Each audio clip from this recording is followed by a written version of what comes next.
महात्मा जी की बिल्ली। एक बार एक महात्मा जी अपने कुछ शिष्यों के साथ जंगल में आश्रम बनाकर रहते थे। एक दिन कहीं से एक बिल्ली का बच्चा रास्ता भटक कर आश्रम में आ गया। महात्मा जी ने उस भूखी प्यासी बिल्ली के बच्चे को दूध रोटी खिलाया। वह बच्चा वहीं आश्रम में रहकर पलने लगा।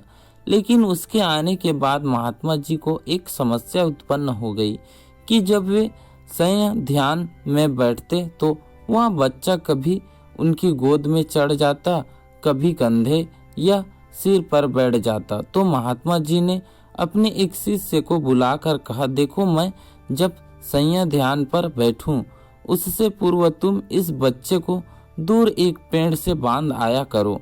अब तो यह नियम हो गया। महात्मा जी के ध्यान पर बैठने से पूर्व वह बिल्ली का बच्चा पेड़ से बांधा जाने लगा। एक दिन महात्मा जी की मृत्यु हो गई तो उनका एक प्रिय काबिल शिष्य उनकी गद्दी पर बैठा।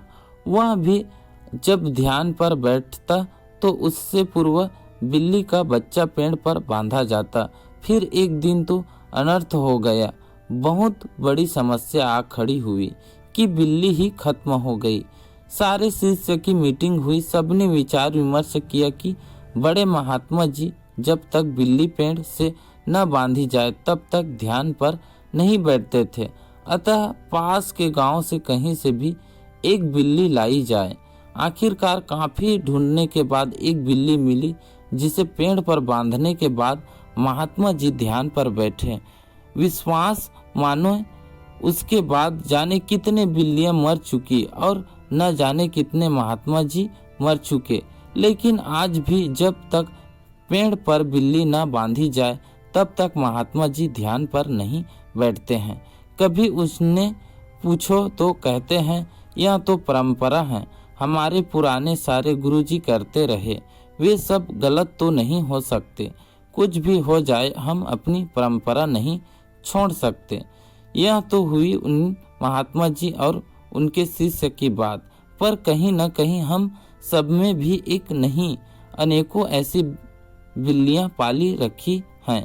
कभी गौर किया है इन बिल्लियों पर सैकड़ों वर्षों से हम सब ऐसे ही और कुछ अनजाने तथा कुछ चंद स्वार्थी तत्वों द्वारा निर्मित परंपराओं के जाल में जकड़े हुए हैं। जरूरत इस बात की है कि हम ऐसी परंपराओं और अंधविश्वासों को अब न पनपने दे और अगली बार ऐसी किसी चीज पर यकीन करने से पहले सोच ले कि कहीं हम जाने अनजाने कोई अंधविश्वास रूपी बिल्ली तो नहीं पाल रहे हैं।